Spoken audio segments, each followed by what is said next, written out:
Neste vídeo vamos falar sobre as causas, as consecuencias e as posibles solucións dos incendios que arrasan a comarca de Verín todos os anos.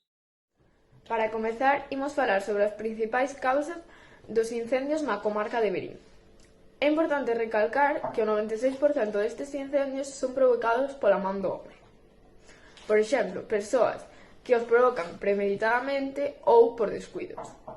Pero a principal causa de que estes incendios se estendan é o grande abandono rural que temos e os nosos bosques de eucaliptos, árbores moi incendiarias que provocan e estenden o lume moi rápido.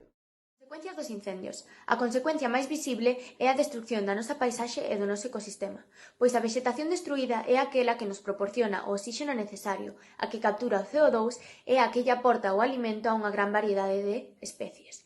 Tamén se produce a destrucción da estructura superficial do chan e o arrastre de cinzas, que se compacta e impide a humificación do chan.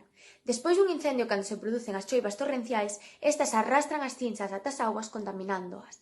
E por último, pero non menos importante, cando se produce un incendio, este suele arrasar coas nosas superficies agrarias, provocando así grandes problemas económicos. Despois de analizar as causas e consecuencias dos incendios, imos mirar unhas posibles solucións que se lles poden aplicar. Por exemplo, na man de cada un está non tirar lixo nos nosos montes ou non encender lume en época de incendios.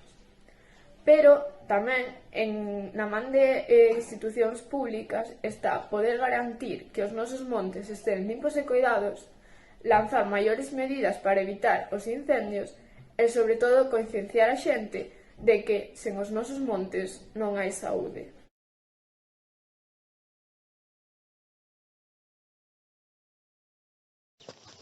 Bos días, Miguel.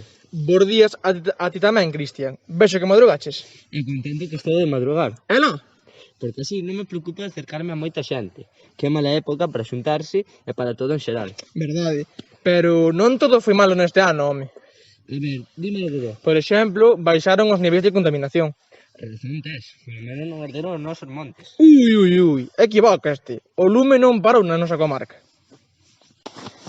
Recompilando opinións e afirmacións de perxudicados polos incendios, sacamos en claro as principais causas destes incendios. A destacada como causa máis grave é o abandono do rural, que causa un grave descuidado nos montes e acaba almacenando lixo nos mesmos. Segundo Xosé Luís Vaz, xerente de Verín Biocop, as 5.000 hectáreas do seu gando non arderon, xa que antes deste abandono, o gando era quen realizaba a roza dos montes. Todo isto xúntase a unha mentalidade da xente que utiliza o lume para limpar os montes. Por último, o abandono de liras agrícolas, que agora acumulan moita maleza, e a plantación ilegal de eucaliptos cerca dos núcleos habitados das aldeas achega o lume escases. Destrúese a paisaxe, o chan erosionase impedindo a súa humidificación e libéranse gases á atmósfera que favorecen o cambio climático. Non abandonar residuos que poidan provocar un incendio, non facer lume en época de incendios, aumentar e promulgar a concienciación ambiental, saber reaccionar ante avistamento dun incendio, non arroxar cigarros ou mistos na carretera ou no monte.